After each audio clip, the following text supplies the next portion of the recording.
பிறந்த காரணத்தை நானே அறியும் முன்னே நீயும் வந்து ஏன் பிறந்தாய் செல்வ மகனே. நான் பிறந்த காரணத்தை நானே அறியும் முன்னே நீயும் வந்து ஏன் பிறந்தாய் செல்வ மகனே. ஏன் பிறந்தாய் மகனே, ஏன் பிறந்தாயோ?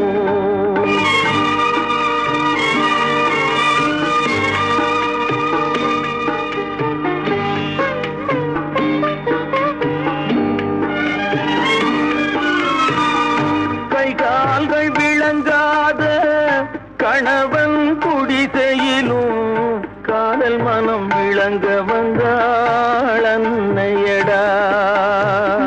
காதலிலும் பெருமை இல்லை, கண்களுக்கும்